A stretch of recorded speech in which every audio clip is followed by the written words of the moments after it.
اعوذ باللہ من الشیطان الرجیم بسم اللہ الرحمن الرحیم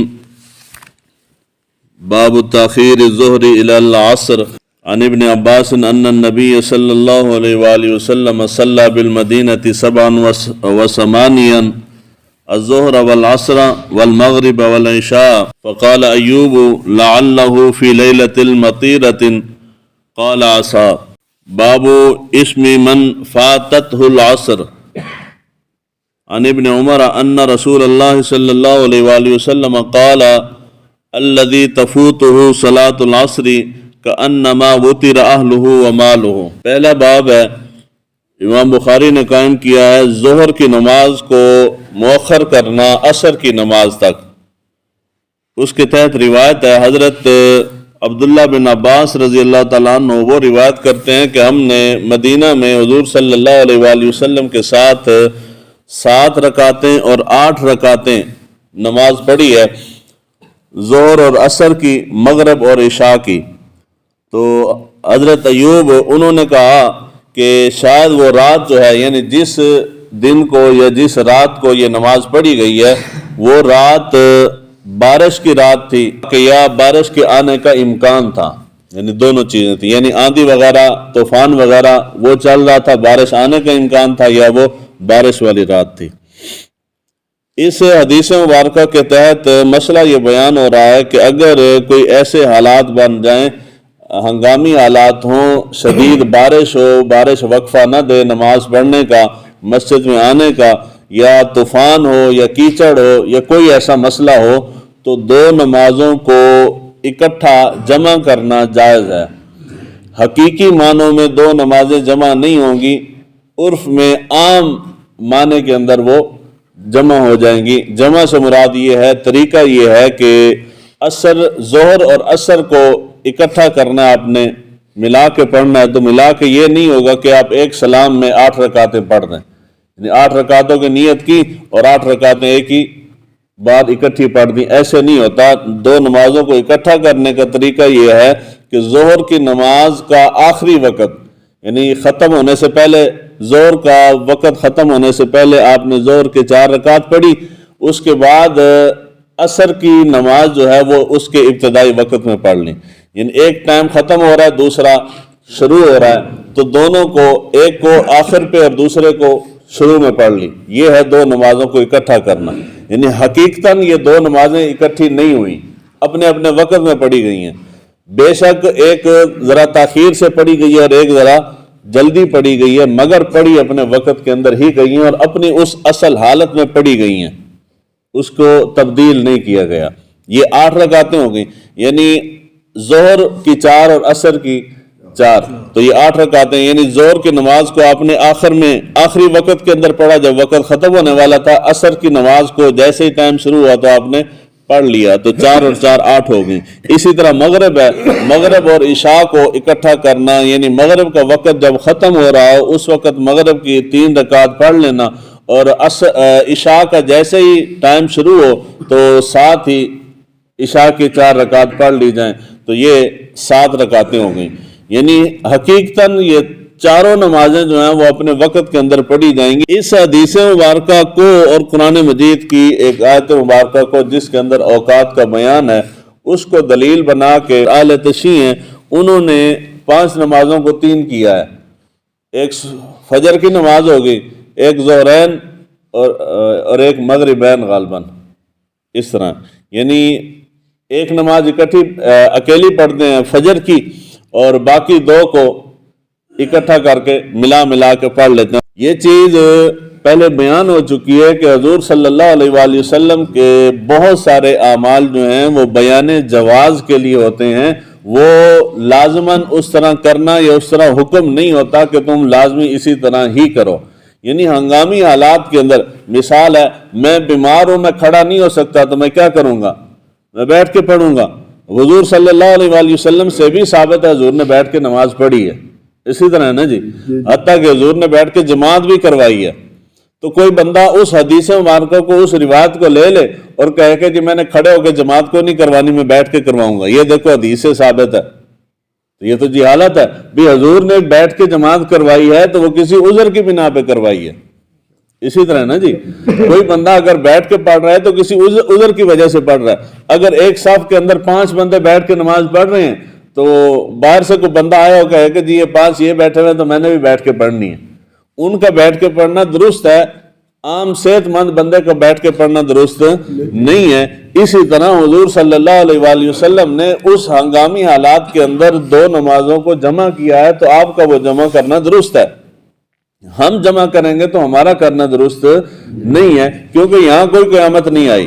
اس زمانے میں کیچڑ ہوتا تھا، روشنی نہیں ہوتی تھی، بہت ساری مشکلات تھی. اس وقت کوئی مشکل نہیں ہے، ہر بندے کی جیب کے اندر موبائل ہے، اگر اندھیرا بھی ہو تب بھی وہ موبائل آن کر کے آ سکتا ہے.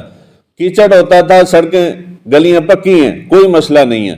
اگر بارش ہو جائے اور پانی کھڑا ہو جائے، اس پانی کے اندر سے آپ گزر کے آئیں، یہاں پہ پانی کی سہولت موجود ہے، آپ پاؤں وغیرہ دھو سکتے ہیں آ کے، کوئی مسئلہ نہیں ہے. یہاں کیچڑ وغیرہ کا کوئی ایشو نہیں ہے. اس وقت آندھی اور طوفان آتا تھا، آندھی اور طوفان کے اندر نماز پڑھنا مشکل ہوتی تھی. مسجد کے اندر بھی بارش آتی تھی کیونکہ کچی مسجدیں ہوتی تھیں، اوپر لینٹر وغیرہ یہ چیزیں نہیں ہوتی تھی، اندر پانی کھڑا ہو جاتا تھا. 2 نمازوں کو اکٹھا کرنا بات سمجھ میں آتی ہے. اب باہر جتنا مرضی طوفان آ جائے مسجد میں پانی نہیں آتا، نہ یہاں طوفان آ رہا ہے، نہ بارش آ رہی ہے، نہ کوئی اور اس قسم کا مسئلہ ہے. تو آپ 2 نمازوں کو اکٹھا کرنے کا کوئی جواز نہیں ہے. تو کیوں کر رہے ہیں؟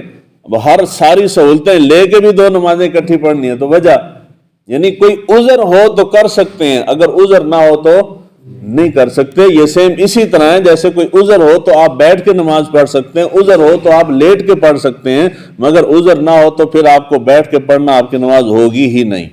یہ بھی اسی طرح کا مسئلہ ہے. اس لیے اس کے اندر دھوکہ نہیں کرنا چاہیے، غلط بیانی نہیں کرنی چاہیے. دوسری اور اہم چیز یہ ہے کہ یہ ہمارے زیادہ تر مسالک نے جتنے مسائل اس طرح کے گھڑے ہیں، مین مدعا پیچھے صرف ایک ہے کہ جی ہم منفرد نظر آئیں، انفرادیت کے طور پہ وہ کر رہے ہیں، وگرنہ سمجھ ان کو بھی آتی ہے، عقل ان کو بھی ہے، پتہ ان کو بھی ہے کہ غلط ہیں. اس کی ایک چھوٹی سی مثال ہے. ایک لڑکا ہمارے پاس آیا رفع دین والا، اس کا رفع دین کا مسئلہ تھا. خیر کافی دیر بات ہوتی رہی تو میں نے بعض بندوں کو سیدھی بات سمجھ نہیں آتی جب تک کہ ان کو دائیں والی دکھا کے کھبی نہ ماری جائے. میں نے اس کو کہا کہ یہ چلو ٹھیک ہے ہم مان لیتے ہیں رفع دین، لیکن رفع دین کیا ہے؟ یعنی فرض ہے، سنت ہے، واجب ہے، مستحب ہے، کیا سمجھتے ہو تم رفع دین کو؟ وہ کہتے ہیں کہ جی ہم رفع دین کو واجب سمجھتے ہیں. اب نماز اس نے میرے پیچھے پڑھی تھی، نماز پڑھ کے ہم کمرے میں بیٹھے، کہتے جی واجب ہے.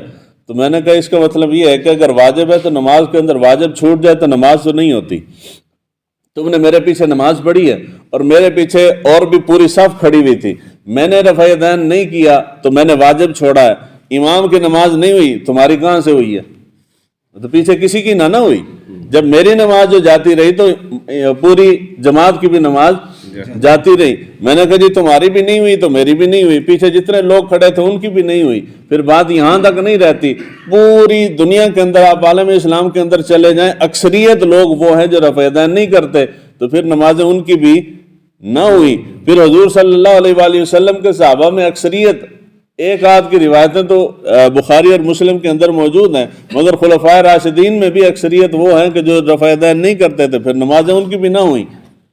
حضرت ابو بکر صدیق کا جو قول ہے، حضرت عمر فاروق کا جو قول ہے، اپنے دور خلافت میں وہ نماز جماعت کرواتے تھے، پیچھے صحابہ پڑھتے تھے، تو واجب وہ چھوڑتے تھے، ان کی بھی نماز نہ ہوئی، عمر فاروق کی اور پیچھے صحابہ کی بھی نہ ہوئی. تو پھر وہ سر پکڑ کے بیٹھ کے کہتا جی تسی کی کہتے ہو؟ میں تو کچھ بھی نہیں کہتا نا، یہ تو تمہارا قول ہے، تم کہہ رہے ہو کہ واجب ہے.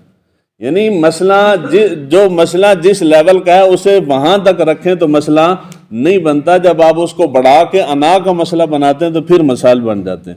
اس لیے جو چیز جس حد تک ہے، اہل تشیع نے صرف اپنی انفرادیت دکھانے کے لیے دین کے ساتھ کھلواڑ کیا ہے، وگرنہ نمازیں 5 ہی ہیں، نمازیں جی 5 ہی ہیں. اب یہ دیکھیں اس سے پہلے کتنی احادیث مبارکہ گزر چکی ہیں نماز کے اوقات. صحابی بیان کر رہے ہیں کہ حضور صبح کی نماز اس ٹائم پہ پڑھتے تھے، صحابی بیان کرتے ہیں حضور ظہر کی اس ٹائم پڑھتے تھے، مغرب کی اس ٹائم پڑھتے تھے، عشاء کی اس ٹائم پڑھتے تھے، عصر کی اس ٹائم پڑھتے تھے. تو 5 نمازیں ہیں، تبھی صحابی بیان کر رہے ہیں نا کہ حضور فلاں فلاں نماز فلاں فلاں وقت میں پڑھتے تھے. جب 5 ہیں ہی نہیں تو صحابی بیان ہی نہ کرتے، حضور پڑھتے ہی نہ. ایسے ہی ہے نا جی. ہاں. تو نمازیں 5 ہی ہیں۔ اس کے بعد دوسرا باب ہے، حضرت عبداللہ بن عمر رضی اللہ تعالیٰ عنہ وہ روایت کرتے ہیں کہ حضور صلی اللہ علیہ وآلہ وسلم نے ارشاد فرمایا، جس نے عصر کی نماز کو چھوڑ دیا وہ ایسے ہی ہے کہ جیسے اس کا مال اور اس کا اہل و عیال جو ہے وہ ہلاک ہو جائے۔ جس طرح مال اور اہل و عیال ہلاک ہو جائے تو انسان کا بہت عظیم نقصان ہو جاتا ہے نا جی، کل مال و متاع ضائع ہو گیا اور تمام اہل خانہ بھی ہلاک ہو جائیں تو اس بندے کی کائنات اجڑ جاتی ہے۔ اسی طرح عصر کی نماز قضا ہو جائے تو یہ اس سے بھی بڑا صدمہ ہونا چاہیے بندے کو، یعنی اتنی اہمیت ہے۔ قرآن مجید فرقان حمید کے اندر غالباً سورہ بقرہ کے اندر اللہ تعالیٰ نے ارشاد فرمایا، حافظوا علی الصلاۃ والصلاۃ الوسطیٰ، نمازوں کی حفاظت کرو، مگر خاص طور پہ اللہ تعالیٰ نے تاکید کی کہ درمیان والی نماز کی زیادہ حفاظت کرو، عصر کی نماز۔ یہاں سے فقہاء نے کہا کہ اس وسطیٰ نماز جو ہے یہ اس سے مراد عصر کی نماز ہے۔ عصر کی نماز کی زیادہ تاکید اس لیے کی گئی ہے کہ اس ٹائم شفٹ تبدیل ہو جاتی ہے فرشتوں کی، رات والے جا رہے ہوتے ہیں اور اگلے دن والے آ رہے ہوتے ہیں، تو اس کے اندر فائدہ یہ ہے کہ جانے والا لکھ کے جاتا ہے کہ باری تعالیٰ تیرا فلاں بندہ تیری بارگاہ میں سر بسجود تھا، نماز پڑھ رہا تھا یا نماز کے لیے بیٹھا تھا، نماز کی تیاری کر رہا تھا۔ جو نئی شفٹ آتی ہے وہ بھی آغاز عصر سے کرتی ہے، وہ بھی آتے ساتھ یہی نیکی لکھی ہے کہ باری تعالیٰ ہم جب پہنچے ہیں تو تیرا بندہ تیری بارگاہ میں سر بسجود تھا۔ یعنی دونوں آغاز بھی اور انتہا بھی اللہ تعالیٰ کے ذکر پہ ہو رہی ہیں۔ جانے والا جا کے بتائے گا کہ جب میں واپس آیا ہوں تو وہ نماز پڑھ رہا تھا، آنے والا جب آ کے بتائے گا تو وہ کہے گا کہ جب میں گیا ہوں میں نے آغاز کیا تو وہ نماز پڑھ رہا تھا۔ جب شفٹ تبدیل ہوتی ہے تو اس کی زیادہ اہمیت ہوتی ہے، اس لیے حکم دیا گیا کہ تم عصر کی نماز کی زیادہ حفاظت کرو۔ اللہ تعالیٰ ہمیں دین کو سیکھنے سمجھنے کی توفیق عطا فرمائے۔